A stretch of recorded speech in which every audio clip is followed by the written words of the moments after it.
In a distant time, amidst a fierce battle, Amon was born as blood soaked the ground. The red moon hung high, casting an ominous glow as his mother fell victim to the attack, leaving him alone in a world of chaos.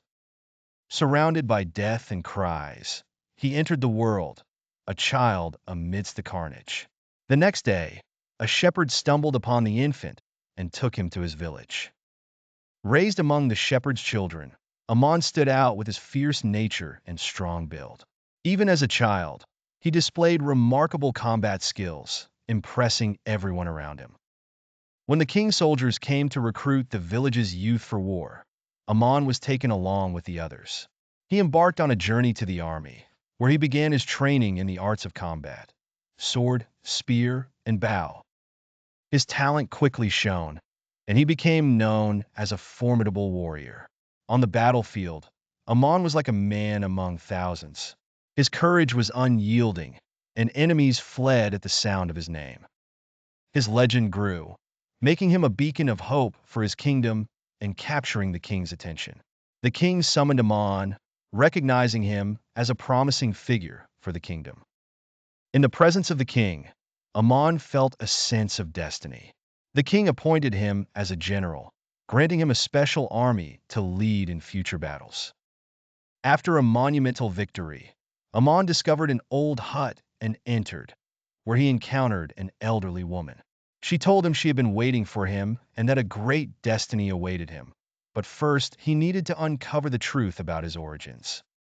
The woman revealed to Amon that his mother was not his true mother, and his father was not his biological father. He was the last survivor of the village that had been destroyed, born as a warrior destined for vengeance. Amon was deeply affected, but resolved to learn more. After the war ended, Amon returned to his village, laden with gifts. He met with his adoptive father, who explained that he found him amidst the bodies of their fallen kin. He raised Amon as his own, strengthening Amon's resolve for revenge. Fueled by a burning desire for retribution, Amon realized he could no longer remain silent about the king's atrocities. That night, he devised a plan to infiltrate the palace during the celebratory feast, knowing the soldiers would be inebriated. Feigning drunkenness, Amon waited until chaos reigned. With a swift motion, he drew his sword and beheaded the king, causing panic among the soldiers. He seized the opportunity to slay the guards and the king's sons, unleashing a wave of destruction. As dawn broke, Amon summoned the ministers and declared himself the new king.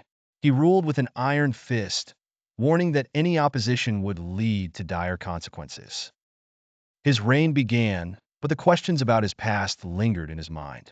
While Amon ruled with strength, questions arose within him. Was he avenging himself or his lost family? His kingdom faced ongoing challenges and wars, leaving him to ponder his true purpose and the meaning of his power. Determined to seek answers, Amon returned to the hut, where he found the elderly woman waiting.